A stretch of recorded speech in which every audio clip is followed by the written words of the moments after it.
Hi குட்டீஸ், welcome to Tamil story garden. இன்னைக்கான moral story என்னன்னு நம்ம பார்க்கலாமா? ஒரு அழகிய கிராமம். அந்த கிராமத்தில் வாழ்கிற மக்கள் எல்லாம் மிக நல்ல உழைப்பாளிகளாக இருக்காங்க. இருந்தாலும் அந்த மக்களுக்கு அவங்க எதிர்காலத்தை பற்றி தெரிஞ்சுக்கிறதுல ஒரு ஆர்வம். அவங்க எதிர்காலத்தில் என்ன நடக்கும், அவங்க பிரச்சனைகளுக்கு என்ன சொல்யூஷன், இப்படி இதை தெரிஞ்சுக்கிறதுல ஒரு ஆர்வம். இது அந்த மக்களுக்கு மட்டும் இல்லை, நம்ம எல்லாருக்கும் நம்மளோட ஃபியூச்சரை பற்றி தெரிஞ்சுக்கிறதுல ஒரு இன்ட்ரெஸ்ட் இருக்கத்தானே செய்யும். ஓகே, இப்போ இந்த ஊரில் ஒரு ஆஸ்ட்ராலஜர் இருக்காரு.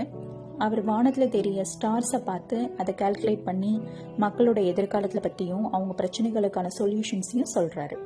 இதை அந்த ஊர் மக்கள் நம்புகிறாங்க. அவரை அடிக்கடி போய் மீட் பண்ணி அவங்க லைஃப்பில் எதிர்காலத்தில் என்ன நடக்க போகுதுன்னு அவங்களோட பிரச்சனைகளுக்கான சொல்யூஷன்ஸையும் அவர்கிட்ட கேட்டு தெரிஞ்சுக்கிறாங்க. இது இப்படியே போகுது. ஒரு நாள் ஒரு ஈவினிங் டைமு அந்த கிராம எல்லையில் இருக்க ஒரு சாலையில் அந்த ஆஸ்ட்ராலஜர் நடந்து போயிட்டு இருக்காரு.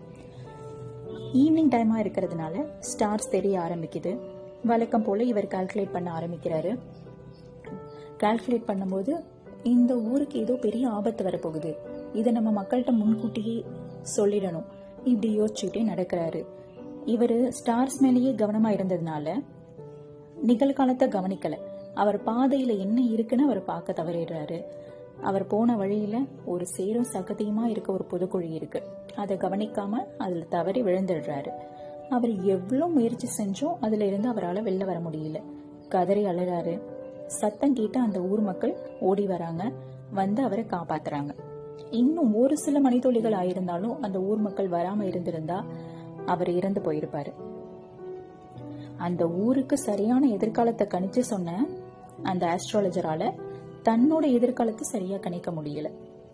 இப்போ அந்த ஊர் மக்கள் தங்களோட தவறு என்னன்னு உணர்றாங்க. யாராலையும் யாரோட எதிர்காலத்தையும் சரியா கணிக்க முடியாதுன்னு புரிஞ்சுக்கிறாங்க. அந்த மூட நம்பிக்கையிலிருந்து வெளியே வராங்க.